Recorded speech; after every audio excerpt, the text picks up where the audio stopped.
enough. That was good enough.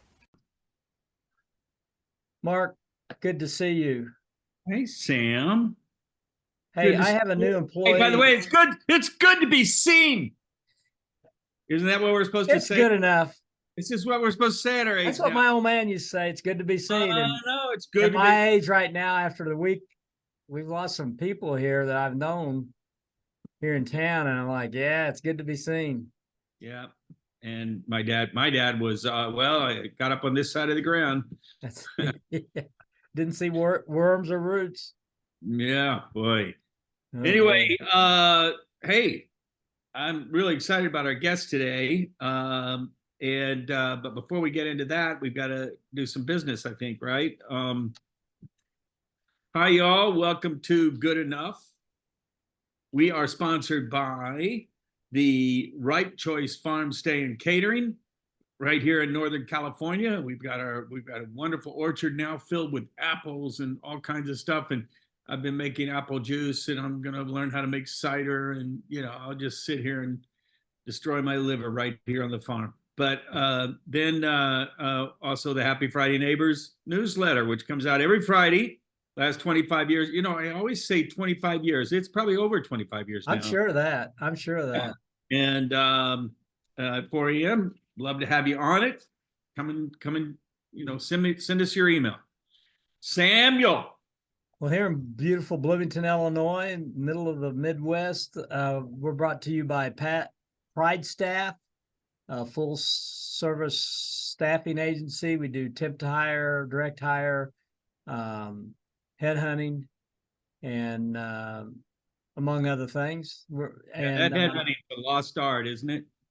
I think it's, you see it in South American countries, but yeah, it's really started to expand a little bit. I believe you really shrink them. Yeah. Then it expands, it shrinks. Yeah. And also by Sammy. Anybody was saying that. You get that, guys? Headhunting. It's sometimes you just have to lay it out for them. Also, we're brought to you by the Finally Friday Philosophy, Sam Substack, the PPP, otherwise known as curation of, I don't know, stuff that Sammy likes. And it comes out weekly, but not for 25 years. But I'll bet it's been over 15 years, some form of it. Yeah. So, Mark, I have a new employee here today. She just started this week, and I told her that I was getting ready to do the podcast, and I didn't want any screams or animal noises or or anything loud. And she says, "But what if there are?" So yeah, I've hired the right person. Perfect. I hired the right person. Yeah, and wow. How much time do you give her there? Week, 2 weeks? I don't know. The last one lasted 4 weeks. Yeah. Okay. That's it. Yeah. So something, I don't know if it's me or them, but well, all that screaming. Yeah. So you got us a good guest today, huh? I really am looking forward to meeting this lady. She is, once again, we are playing above our league, and just about every guest we get. Yeah, I know. Honestly, to be honest, they're all these guests are doing everything we want to do, and it just except for good enough podcast pisses me off, But anyway, no, excited about it, and no, I would go to our high school reunion, Sam, except that is the same day. I just don't feel like flying. The older I get, like I said before, the older I get, the penalties of my childhood become my goals. Please don't let me leave my room. Don't make me leave the farm. Ground me all day long. But that's our Big Valley Small Farms tour, and we have about 5 or 6 little farms around here, and it's from 10A to 3P, and so I don't know. I probably should be here. Well, you doing- know, Jen is going to talk a little bit about flying and traveling, and you're just railing against it. I know. See, I'm the one that she talks about making excuses on Yeah, why. yeah. Yeah. So I don't know that Mount Vernon, Illinois, is on her list of places to You head don't to. know that. You I don't. don't. Know that. I don't. We'll ask her. We'll ask her. So You know, I watched her podcast or TED Talk. You know, I'm a TED Talk guy, yeah. and I watched her TED Talk, uh, and I'm like, I've seen this TED Talk before. Yeah. And have you sent it to me before? I may have when I first connected. I don't know. Yeah, but I mean it. I was like, God, I've seen this before. Hmm. I don't know. It was really a Well, that's a good story, Sam. You told it well. strong deja vu thing. Yeah. Okay. Uh, pretty exciting there, Sam. Got any more stories like that that just really keep you at the edge of your seat? Hey, I've been meaning to ask you about your son and this kayaking thing. Yeah, it's not kayaking. It is paddleboard. Now, it's like Paddleboard. Yeah. these things are like 20 feet long, and he's going to be paddling across open ocean 32 miles from Catalina over to Manhattan Beach. And I'll be on, a friend of his and myself will be on the escort boat that will be following him. Because Is this a race? It's a race, yeah, but the main goal is to finish. But alive. Yeah, alive. And let me get this straight. He's Mhm. going to be on a board in the middle of the ocean with a paddle right, for 30 miles. 32 miles. 32. Well, 2 more miles is not going to make a difference to me. The last two, I drowned in the first 4. yeah. Well, that's only because everybody taking off at the same time. They're rushing right over you, Sam. Yeah. But no, we'll camp out on the island at 2 Harbors, which I love that area. But we'll camp out and we'll push off early in the morning, real early, and it's about a 8-hour paddle. 8 and you have hours. to qualify just like you do for a marathon. But that's it, but that 8 hours, on your legs, on a bicycle, 8 hours is one thing, right? Mhm. This is arms, shoulders. Yeah. That's why if you look at him, he was here at the farm recently, and his upper body is looking good. Yeah. He's got the swimmer's body, but he's a big. He's got that V. He's a waterman. He's a waterman, so he surfs and all of that, and and he's been qualifying. He's qualified, so he's in. But I mean, to qualify, you have to go out and do these paddles, and this isn't just a little stand-up paddleboard. It's got the drink holder in front, and it's pretty wild. So what's the weather? Can the weather be rough? I mean, it could be. Sure. Yeah, it's the ocean. So well, enough said. You could have, it could be a 1 year, it might be, people have done it regularly, have run into all kinds of stuff. One guy got foggy and he ended up not hitting Manhattan Beach. He ended up a couple beaches down, Well, at least he found a beach. Yeah, exactly. At least he found land. But I'm reading. That's why you have to have an escort boat. You have to have an escort. Oh yeah, sure. I'm reading a book called The Wager.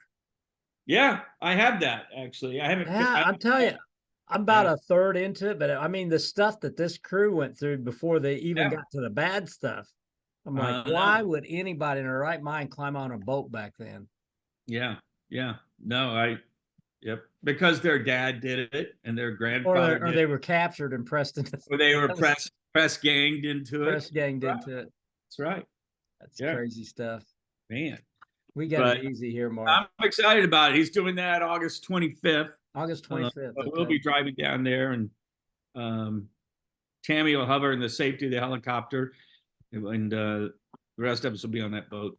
But now you just had was it a family reunion kind of thing there at the farm? And it looked great. Really a family reunion. Just all the guys came in, all the boys came in, and Gabe and his wife, and a friend of Gabe's that grew up in our neighborhood, Thad and his wife and little boy, which is, a toddler, which we don't get to see many of those around here. That was fun, It looked like fun. Yeah, no, he was great. He was great. And, Well, what else is going on in your world? well, Besides- fruit's coming out. All the apples are popping out. They're ready to eat. You pull them right off the tree and eat them. So, How old are those apple trees? I don't know, probably 15 years, maybe. Yeah, yeah. So, and like I said, I bought a grinder and I bought this press, and so I made some fresh apple juice the other day. Boy, I tell you, there's a lot of sugar in apple juice. Well, in our modern apples, sweet, so sweet. yeah, our And yeah, modern apples are. yeah, and but I want to learn how to make cider, hard cider, and but there's other, there's so many things you can do with apples, from apple pies to apple, and we'll do this at our small farm tour. We'll have all that stuff out there and people enjoying it, coming through. So, yeah. So is racing over with for the season? Well, almost. We blew an engine Friday night. I read about that.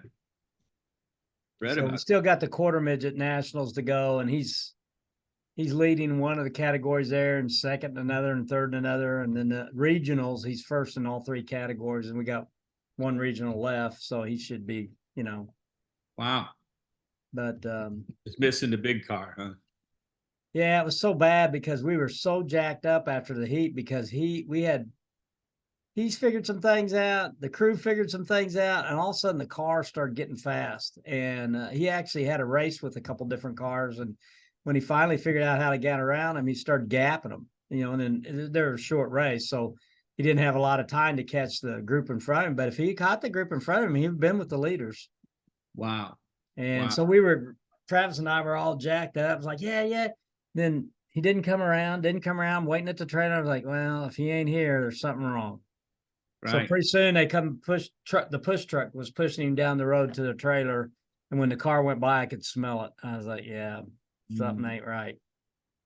So when that engine blows, it just stops, right? I mean, or is there? Well, it died. It would still turn over, but he couldn't get it to fire. So that makes me think it's not, that wasn't like I was hearing grinding or knocking, or it wasn't seized up, or so when I say blown, I'm casting a wide net. It could be a head gasket, or I don't know if you remember my MGB. I cracked the head on it.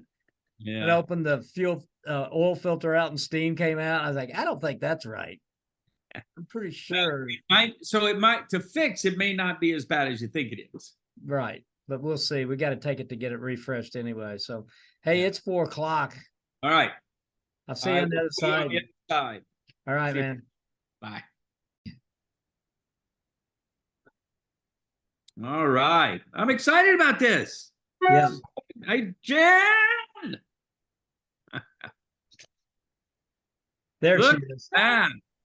Wow. Is your volume on? Yes. Oh, you can hear us then?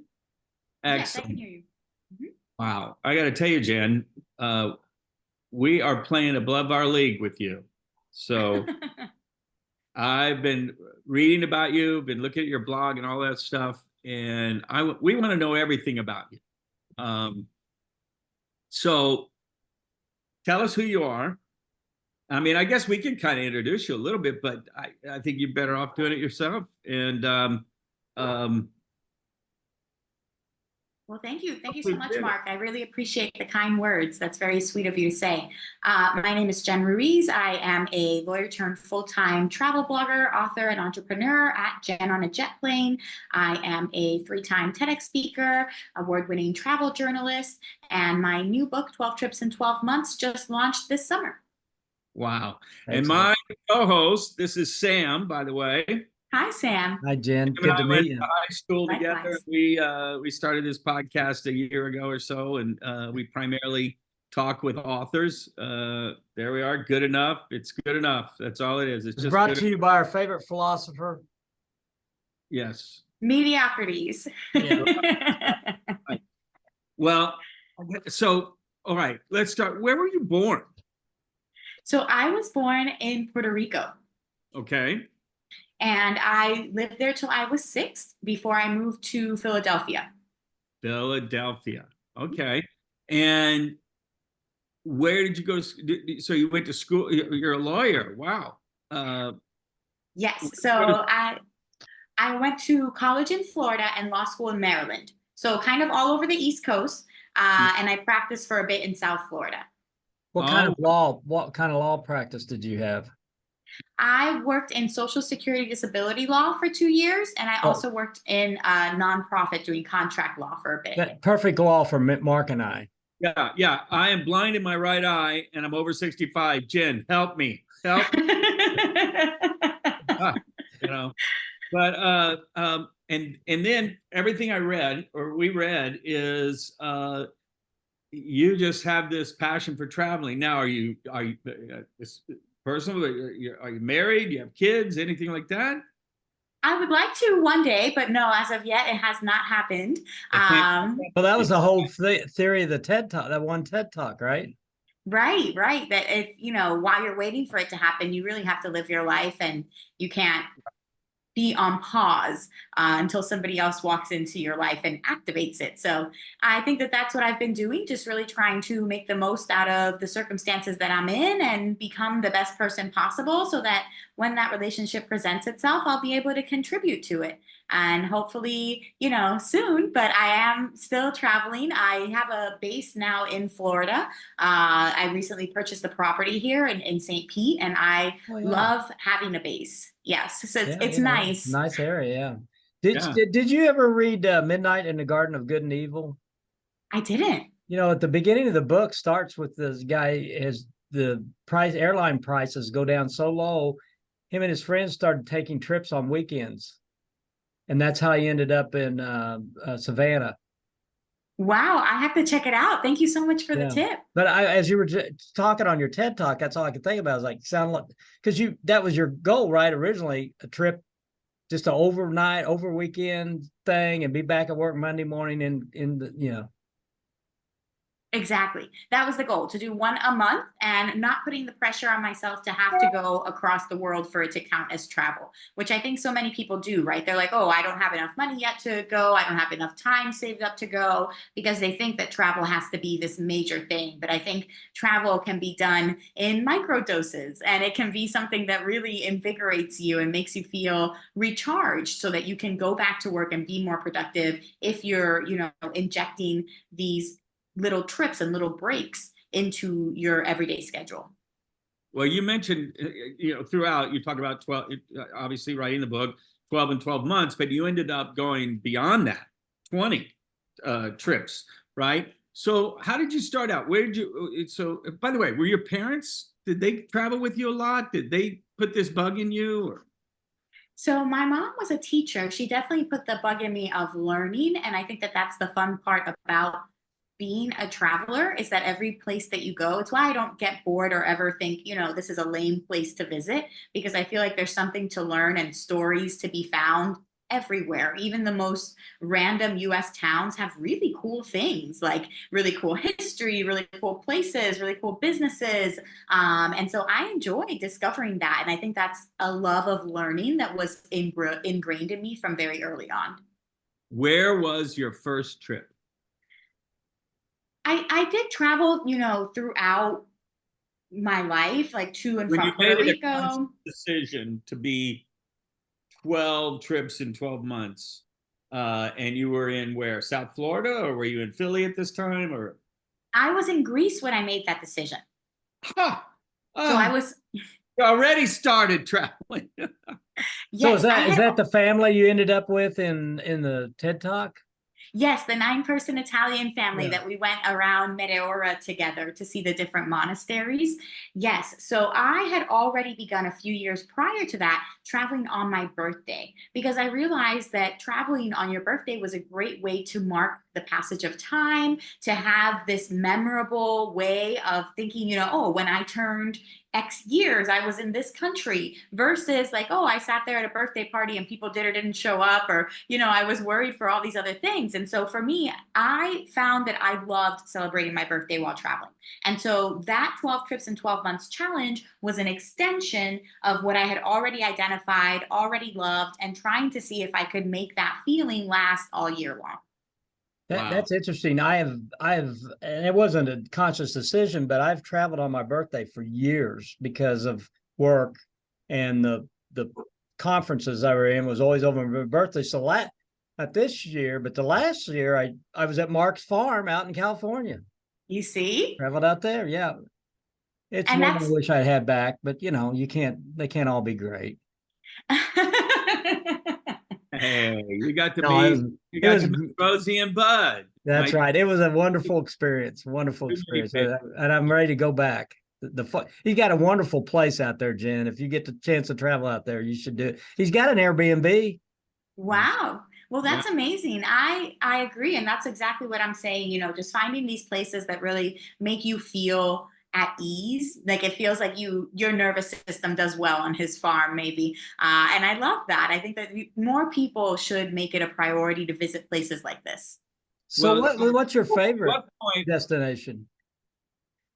I have a lot of favorites, so it depends on what kind of destination we're talking about. Like most peaceful, I will say south of France, peak summer with the lavender fields and the sunflower fields. It's really hard to beat. It's just nature as far as the eye can see, blue skies. I personally went and found the real life places that Van Gogh painted. So I loved that little art trail, walk that I had in the south of France, just going around the city and strolling and looking at my, the paintings I collected and seeing how it had changed in 100 years. So I really enjoyed that. I found that a very peaceful, just calming, wonderful, easy vacation. In terms of like adventurous, definitely going into the volcano in Iceland has been one of my top adventures. Hard to beat. Seeing the sunrise over Angkor Wat, Cambodia, one of the largest religious monument in the world. I think that's incredible, and has a lot of really positive energy there, and the energy of renewal and a new day that's starting. So yeah, I think there's some really beautiful places. Sorry, my dogs must hear somebody outside. So no worries. I think when I saw your TED Talk, I was telling Mark I watched it again today. I say again because I was watching. I said to him, I've seen this talk before. The one how to travel alone. Right, the power of flying solo. The power of flying solo, and I'm like, where have I seen? Now, we have a TEDx talk here in Bloomington, and I'm on the planning committee and a speaker's coach. So wonderful. Yeah, but I don't know if I've seen it because of that, but it was I had strong deja vu watching this. Oh, well, I hope that, that it's a return time watching it. We love to rack up those views. It's always good to get the idea out there. So how's been your experience doing TED Talk? What was it like for you? I really enjoyed it. So my first one was in 2018, less than a year after making this transition. So I quit my job in April 2018, and I did this talk in November of 2018. And so I really appreciated TEDx as a way for me to legitimize myself in this new field, especially having come from this traditional area where having your bar exam, having your license, having your degree were all these traditional signals of merit. And so for me, TEDx was just this really wonderful way to feel more secure in myself and what I was doing in this new career as a digital marketer. And that's why I ended up doing more than one, because I really loved the experience. I loved the organizing teams. I loved, preparing for it. The idea of having an idea that's condensed and can be, really shared with somebody in 10 minutes or so and can be life-changing. I love it. So I've had a great experience with TEDx. I'm very grateful to them. What did you do it in 3 different places, 3 different locations? Yes. So the first 2 were in universities, Penn State, Berks, Case Western Reserve. And then the third was TEDx Youth at Hershey. Excellent. And that one was remote during the pandemic. Okay. Yeah, we So, we Sam, did one during the pandemic as well. Sam, Go ahead, Mark. will you fly her in for your Yeah, TEDx? well, she knows how it works. I mean, we had 250 applicants for Yeah. our talk last year, you know, and we kind of, I got to be a little bit careful. I don't know who's going to watch this, but we kind of gotten a little bit of trouble by having too many outside TED Talks, TED speakers. They want us to be more local. Really? So you got to sign up. You got to get a license approved every year to do this. I would think it would be And more about topic, because the thing I like about Jen, what she's doing is, first of all, we all know one of the things to battle prejudice, to battle all of that, is to travel. The more you travel, the more you become aware of other societies and other cultures, the less prejudice, the more open you become, and aware you become, and empathetic, and all of those things. So I would think you want to. Okay, Jen. All right, Sam, that's it. Jen needs to be at the next TEDx for you. Don't worry, Sam. There's no pressure on my end. We're always looking. We're always looking. Now we've had some great speakers. We had some speakers that, you know, and you've been to 3, so you know exactly what I'm talking about. It's like you get the full range, but you know, topics can be so various. You know, we've tried to kind of had a little bit of a theme, and it's hard to do. You don't know who's going to apply with what talk, but and then we have, you know, they have these people that are just they're spraying and praying. You know, they got a it's a business forum, and so we've kind of gotten a little bit of admonished from TED about being careful about, you know, just doing the manufactured speakers. But hey, so Jen, being a lawyer, an attorney, yes, you have already a skill set with writing, correct? I do. Yes, I think so many Is that people. where that came from? Is that, do you feel like that came out of your background as a lawyer, that or have you always written? Have you always been passionate about putting stories down? I have, and that's I think the common link that people don't see. So that's really insightful of you, because storytelling. It's the same thing that I used to do in the courtroom. I just would do it in front of a jury. Let me tell you this story. And by the time I'm done, you know, you're going to believe my story over this other guy. It's going to be a better story.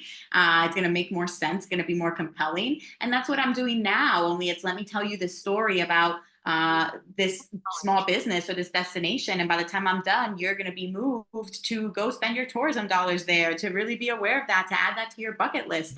So it's the same thread. And yes, I have always been into stories. I grew up in the library because in Philadelphia, it wasn't really safe to walk home. So the library was my default babysitter until my mom could come and pick me up. So I would be in the library every day for about 2 or 3 hours after school, just reading. And I really enjoyed it. I made friends with the people there. They had all kinds of activities like robotics club and like all kinds of things that I did there. Yeah, well, not in Sam and I's day. There was no robotics club. Ours was carved out the edge of the pencil to write with, and then we had card catalogs. We had and the thing called the Dewey Decimal System. You had to write around chunks of wood in the paper. That was how far back we go. Yeah. So who's your favorite authors? You obviously read a lot, or I don't know. You read a lot for work, I'm sure, but for travel and all of that. I do. So one of my favorite travel writers is Don George. He was previously an editor at large for National Geographic, but he's just such a wonderful storyteller. I have his book, Way of Wanderlust, right there on my bookshelf. It's a compilation of his best short stories. The man is excellent. Like, he is, by the time you are done, the way that he takes every seemingly minute experience and makes it into like a universal message about the greater purpose of life and like all of our connection together. It's just so beautiful.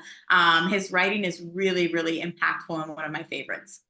Okay, Jen, do you always travel alone? Often, more often than not, yes. Wow.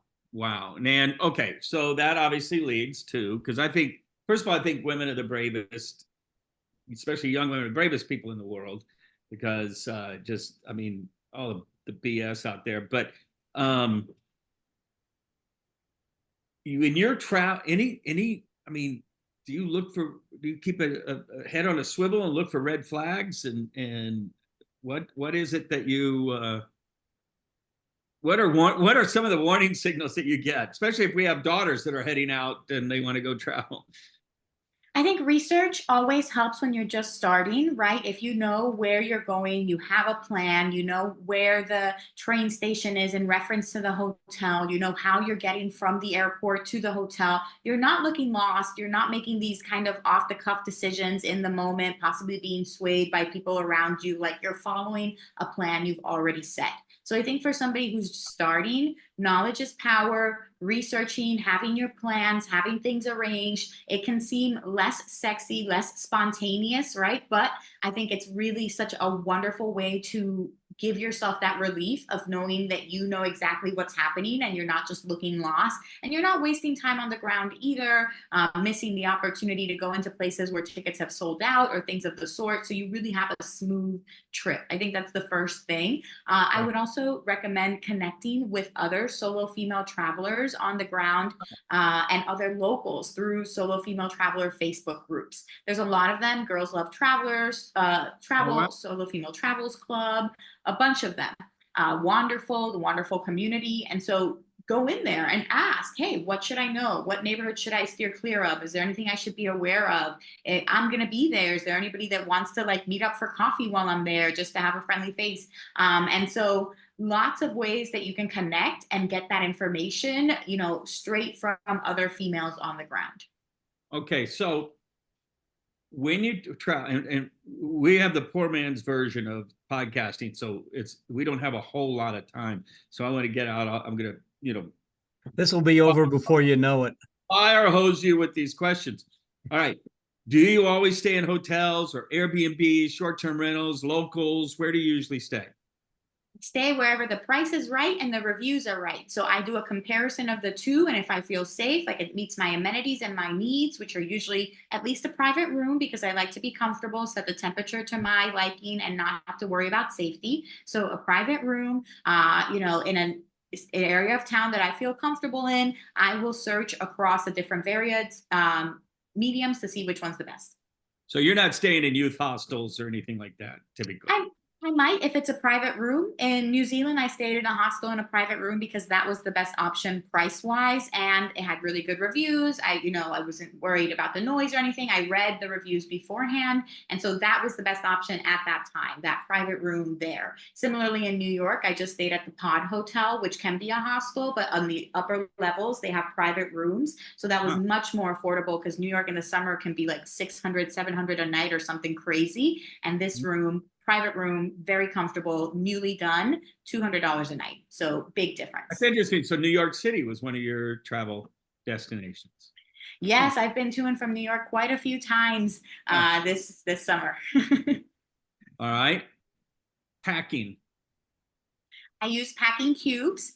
I'm currently packing now for a cruise, and so I will have the packing cubes that I use to put all my clothes in. I roll my clothes to save space.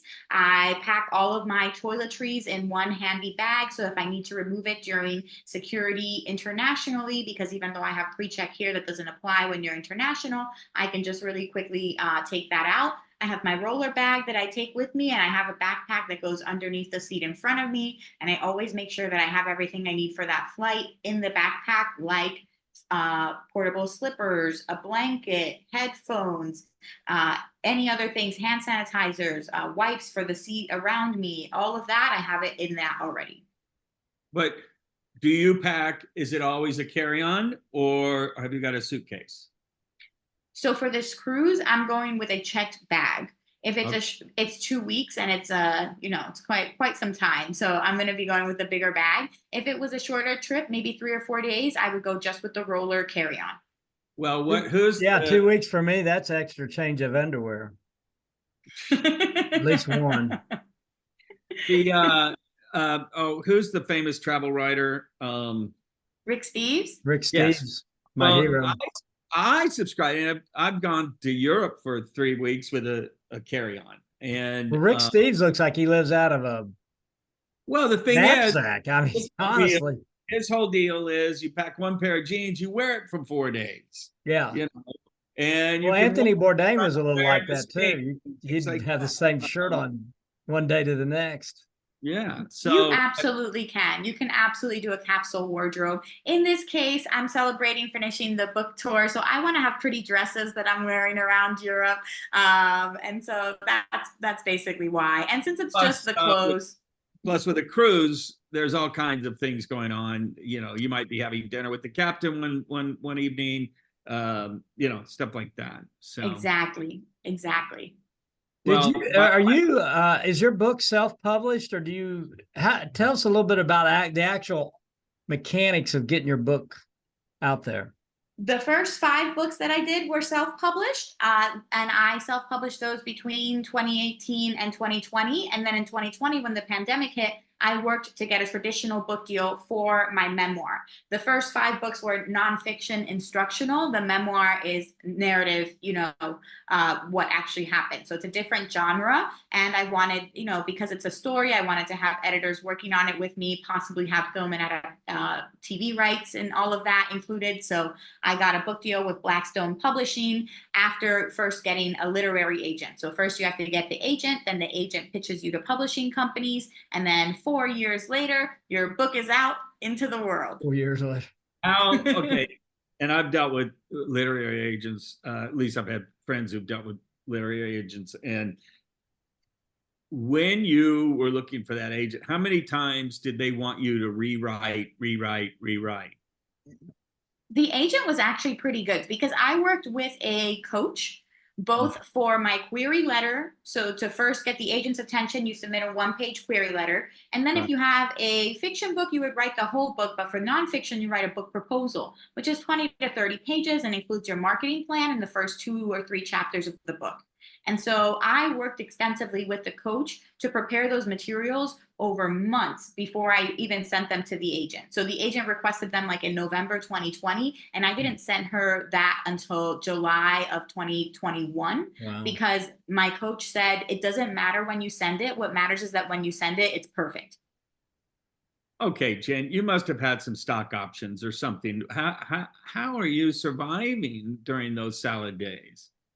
Oh, I've just always been working. I just take on new things, right? During the pandemic, things did completely crash travel-wise. So all these other income streams that I had built up, passive income through my blog, through the publisher network I'm with, Mediavine, the book royalties, all those other things completely crashed. I started doing TikTok. I did really well on TikTok, and Coding Bootcamp found me because I shared a free coding course that they were having, and they got so many people that signed up through my video. So then they brought me on to make social media videos for them to help build their coding bootcamp. And I did that during the pandemic as a crutch for a little bit until my own income streams came back. Wow. How do you, as an individual, thinking of conscious capitalism, how do you pay it forward? When you think about, you must have had mentors in your life, must have had people who supported you and helped you along the way. Do you do the same thing for others? Yeah, always recommending people for opportunities that you see, even if you can't take them. Like, I'm always trying to refer, if I can't do this, here's somebody who can. Here's something I think you'd be a great fit for. So I'm trying to go out of my way to share things with people. I think people remember that. I do mentoring and, coaching at different conferences. The Women in Travel Summit, I had a bunch of mentoring sessions that I was just doing there. And so I work with people one-on-one. And I'm always trying to be cognizant of that, trying to be available to people who want more insight, trying to have different ways that I, share my tips and ways I've succeeded. Do a bunch of webinars and things of the sort quite frequently, always sharing in-depth tactics. Even now, I'm an open book. Like, you ask me how I got published, I'll tell you exactly, here are the steps, Yeah. And that's basically it. Jen, you need to get to a bar or someplace. You're not going to meet a guy doing these webinars, okay? Or a girl. I know. My mom is saying the same. She's like, you have to actually do things. Are you familiar with Jonathan Franzen, the writer? No. Well, he wrote some essay. He wrote some pretty big bestsellers, but he wrote an essay called "How to Be Alone." It's an Okay. interesting. It's an interesting essay about the value, and it certainly spoke to me about you can be alone but not lonely. Right. Right. And it can be, and that's one of the things I think today. I don't think people oftentimes have enough alone time, Well, and talk to my because wife. what's your wife standing right behind you, Mark? So be careful. I do. I have it in excess, and I agree. I'm trying to become more stable and have these regular social networks that I'm a part of. I have a trivia team I'm here with now. I'm trying to join different gyms and things of the sort. So that was the goal in having a home base. Sam, you're leaving me with a whole reading list. So I need the notes again on that first book that you mentioned. It was a longer name. It was a longer name. Do you remember it? It was a first one. We're recording this. We'll be able to find out. Yeah, I'll replay it.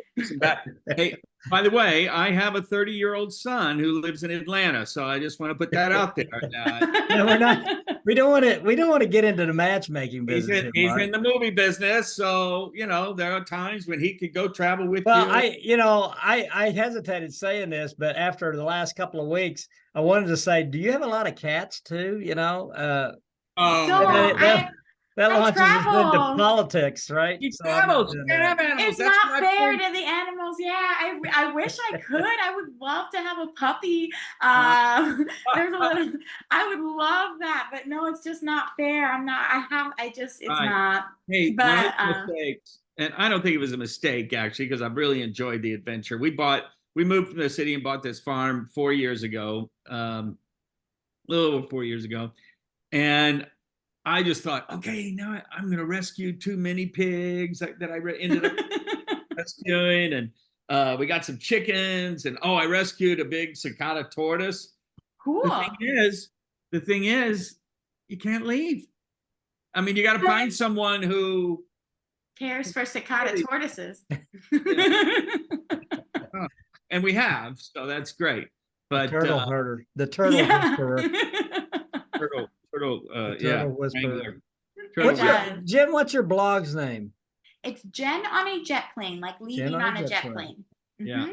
And hey, let me tell you, Mark, I appreciate your initiative here in the matchmaking. I'm all for it. So hey, thanks so much. Keep me in mind. Hey, Jen, you need to talk to Mark before you got on. Our 50th. If I know this is hard to believe, but our 50th class reunion is coming up.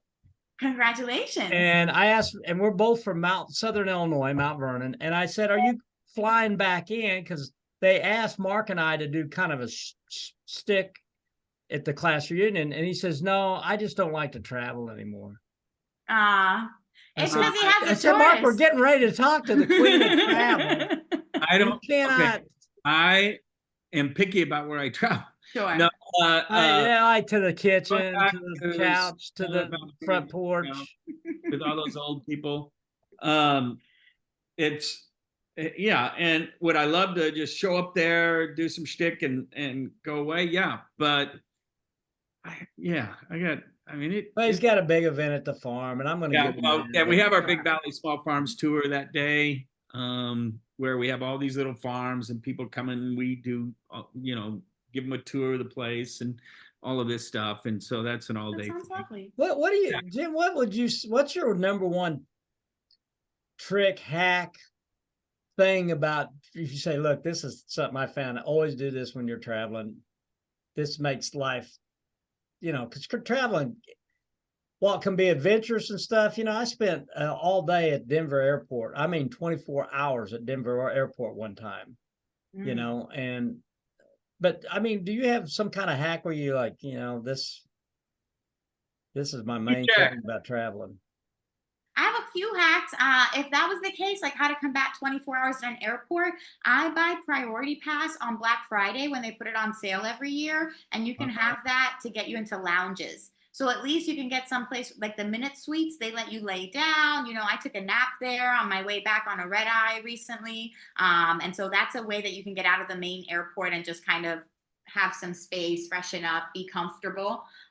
If you don't have access to that, then try to find a different space. Like Seattle Airport had sensory room that was for neurodivergent travelers. So it was very quiet and it had, its own like comfortable seating spaces. And these are, pretty common in airports now, yoga rooms, things like that, an interfaith room, a place where you can get away from it all if you are feeling very stressed, because airports are stressful settings. And then beyond that, I would say book an exit row seat. It's always worth it. And people can't recline into you legally. That's right. I learned that trick a long time ago. Are you an aisle, middle? Are you an aisle or window? I used to be an aisle, but I became a window during COVID because I do realize now that airplanes can be a setting where I leave there feeling sicker or just weaker for it. So in the window, you have less people that pass you and less kind of germs that you're inhaling. Good point. And even though I don't like it, I do end up wearing a mask just because I can't afford to leave a plane and be knocked out for a week. And I've had that happen to me before where I'm like, everybody on this plane is coughing. And then next thing you know, like, I'm out. Too. The last 2 times I've flown, when I went to Ireland and when I went to see Mark, I wore the mask. Hell with that. I'm wearing it. Yeah. Now when it takes off and everything, I might take it off. But if you think about you're in an incubator. I mean, it's really. Well, Mark and I started flying as young. They were still smoking on the plane. Right. They had recliners. As soon as the plane was in the air. I know. They had the non-smoking section. Well, later they did. But when I first started flying, there was no non-smoking. Oh, the seat in front of me is not. Yeah, I can't smell smoke. Holy mackerel. Who came up with that idea? There's a non-smoking section? Yeah. I've traveled all my life. In my profession, I jumped on planes every week and flew all over the country and pitched TV shows and things like that. And when I was 15, if you may remember this, I remember Olin McNamara and I talked. This is something, viewers, that have your kids think about this. We went and talked to all the international, and this was a little teeny farm town, all the international organizations, Rotary, Kiwanis, and Optimus in our town, and said, if you will pay for us to go to Japan. I don't know why we chose Japan. I chose Japan. My dad spent 2 years there in the Navy, but and so I had this fixation with Japan. 2 years to go to Japan. If you will pay for us to do that, we'll come back and we'll give a talk to your club, And what you find out is these international organizations have piles of money that they're just looking for something interesting to do with. Now, I don't know if it's like that now, but this is back in the 70s. And so they said, they jumped all over, And so Olin and I, we got into this group and, learned a few Japanese phrases and all that. And went and stayed 5 weeks in Japan, traveling all around. Wow. And I forgot about that. That was before. Okay, so Jen, how big is your contact list that you stay in touch with people, all the places that you've been? Do you just?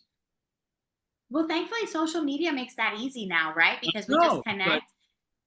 So WhatsApp I have in certain countries where I'm still connected to the tour guides or the drivers that I was with. Instagram, Facebook. So it's an extensive network. So you're staying with them on a big one-to-many situation versus individual emails, unless you happen to be going to that country again or that area or region again. So. Correct. Yeah, well, that was the bummer about when I think about Japan and what the people we met there, we didn't do email, and writing letters for a 15-year-old kid was just not in the cards. And I wish then we'd had, a way for me to connect. It would have been great to have stayed in touch. Back then, you couldn't even make a telephone call from Japan. Yeah. No. What do you mean email? You couldn't make a telephone call. Well, yeah, and very expensive back then. Very expensive if you did. You use the telephone. Yeah. So, okay. Hey, very quickly before it gets too late, take a picture, Sam. Take a picture. All right. Wait a minute. All right. You got it? Yeah. All right. Jen, so you're going to love. Jen, you know what's coming next? No, I'm not He's going to got- ask. Oh, yes, I am. Jen, how much of your writing involved AI? Oh my God. None of it. Thank you, Jen. Hey. Thank you, Jen. And for you, he's going to ask you next, is AI? Oh, but as a lawyer, I can tell you, as a lawyer, AI to me is scary because if you put too much trust into it, you might end up getting screwed. And next thing you know, you're disbarred because you brought out wrong anecdotes or whatever you call that with as a lawyer. Yeah, I mean, I think lawyers have to worry about of any profession because of all the research that. Well, that's what I mean.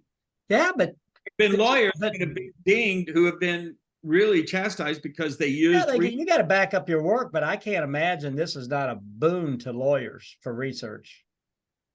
I've used it to do things like come up with pun titles and Right. like give me ideas for this stuff. Like, and I think that that's interesting to help me brainstorm things. But yeah, no, the writing, all me. It has to be. It's my story. AI hasn't lived it.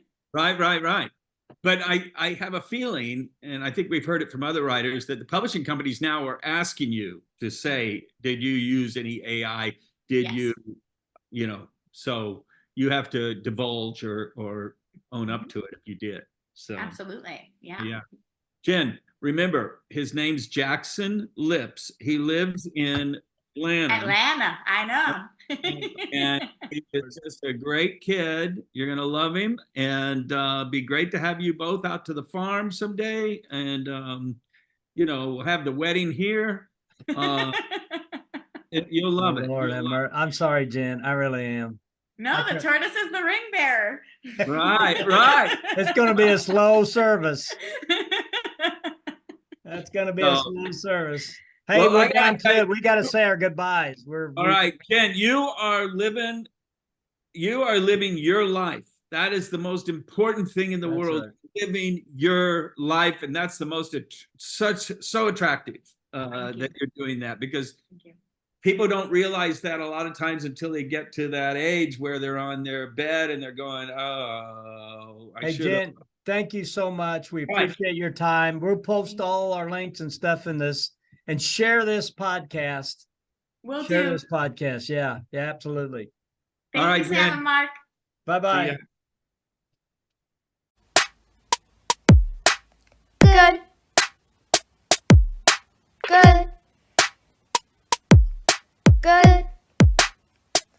Enough.